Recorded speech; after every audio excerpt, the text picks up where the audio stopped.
I think the survival of the river and our survival are linked, or perhaps even beyond linked, one and the same.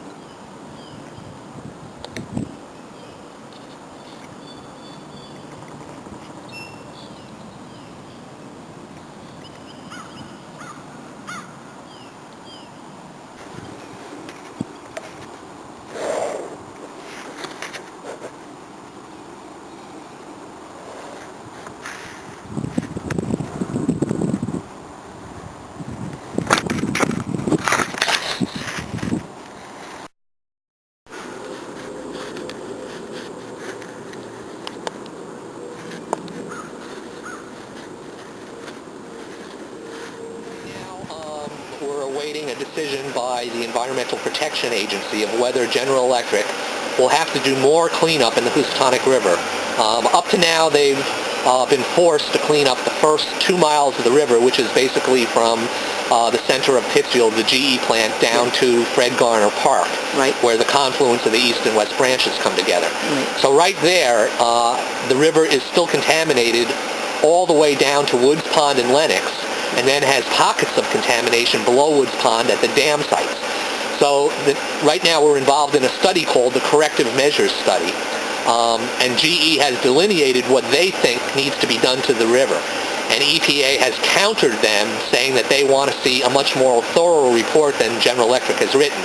And so General Electric is right now back at the drawing board trying to beef up that report.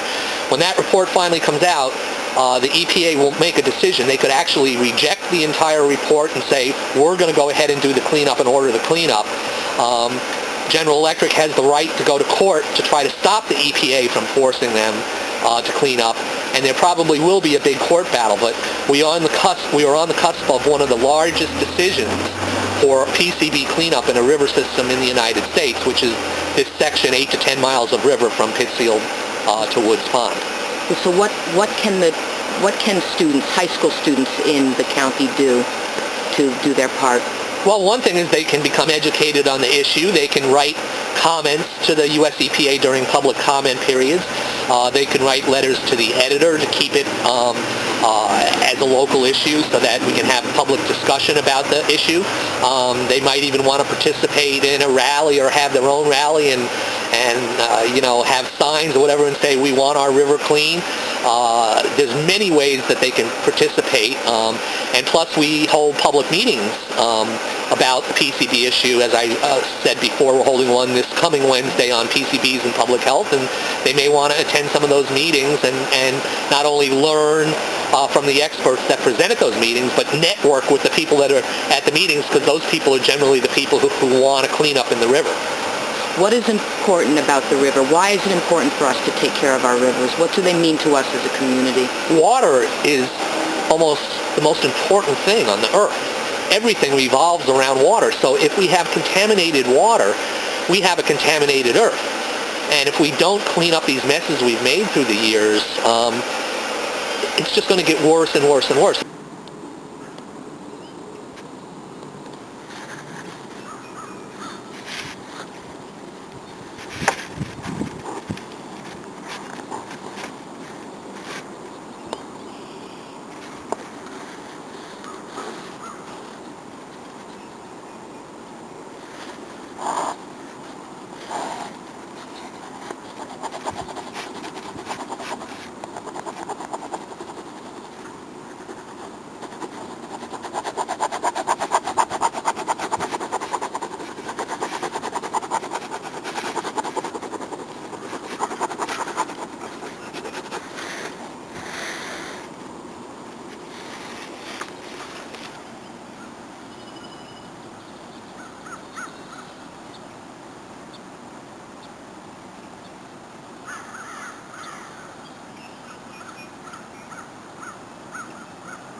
I guess the question is how we treat our river? Is that how we treat ourselves? That's actually the entry point question into this learning unit.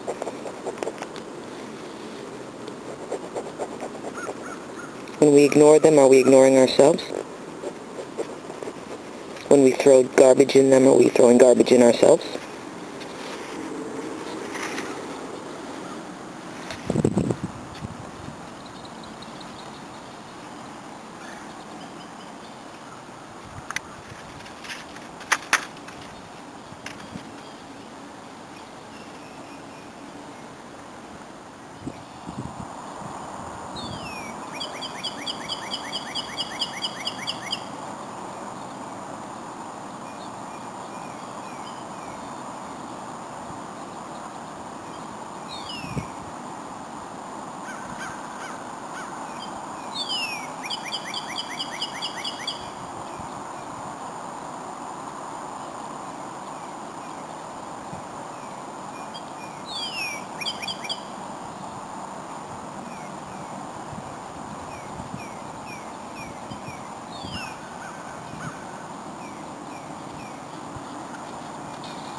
When you talk about this, they're like in the same moment.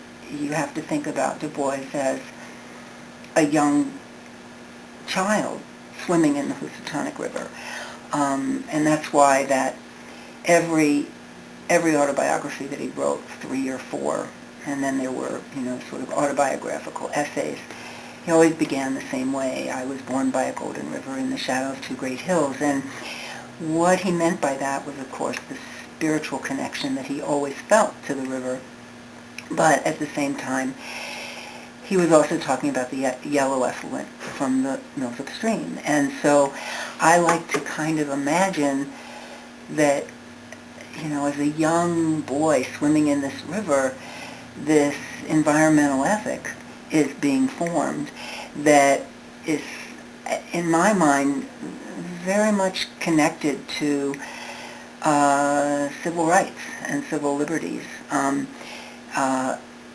He really is. I am not aware of anyone earlier than him who writes in a way that is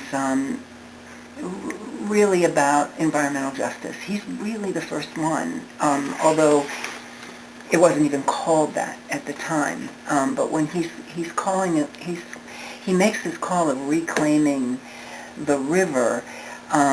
It is about the health of the river, and there is in that essay that he wrote there. I think you can see a connection between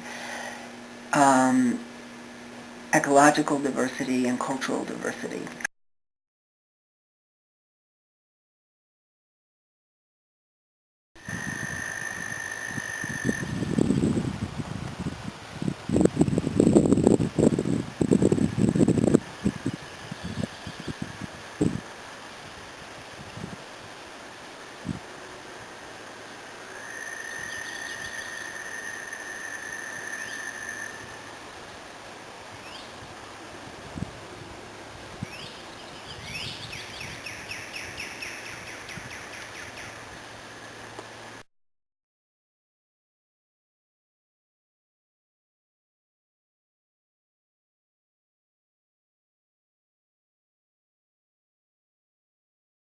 Go for it.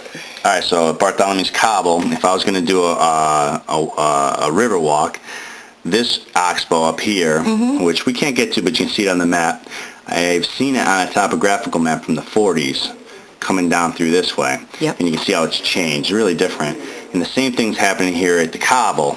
Cobble's being made out of rock, though. The river comes in here and gets deflected. It makes this giant bend, but each year we lose bank in here, and it's a nice bank though because we have bank swallows that nest in here, but eventually what's going to be happening here is this river's going to cut through and probably join up with the river here. Alright, and what you're going to do is you're going to have an oxbow lake here and an oxbow lake here, and you can see evidence of this right here on this half river, this Oxbow Lake, and we could hike to that and check it out. That cottonwood's the second largest in Massachusetts. And even really cool is this seasonally floods, right? Connects to the river, so it doesn't function as a vernal pool because it has fish, but on the back there's an even older Oxbow Lake back here that is a giant vernal pool, which we could also check out. So if we're going to do a walk, we could do the Ledges, Bailey, Spiro. You're looking at a little over 2 miles, so a couple hours worth of walk, hour and a half worth of walk right there. So why does a river jump its banks? What is the dynamic that makes that happen? Well, so if you think about rivers, right, so you got to think about the Grand Canyon, right? So the Grand Canyon's like this. Okay. All right, so a river rages through there. It's fast. It's carving down in a canyon. If you think about what's constraining this river, there's the tectonics way over there, Mount Everett, and then you got over here, you got some Canaan Mountain and stuff like that. So you got a giant floodplain, what's called down here. So the river kind of does what it wants down here. It's really circuitous and goes wherever it wants. What would change it would be, every time you have river dynamics, you have the inside, you have a meander, that's where it's carving away, and then on the outside, that's where it's dumping soil. What would change it dramatically, say a giant tree fell down as it's being undermined, a big silver maple, and then that keeps on gathering wood as the river flows, and the river would slam into that, and then it's deflected this way. It's got to go somewhere, and then it'll start carving on the other side. Things like that. That's probably the biggest. Trees falling into the river. What are the implications of a river changing its course for the farmland that surrounds it? What does that mean? Well, with the farmland, I mean, you have lots of farmland on one side, and then on the other side you have it being built up.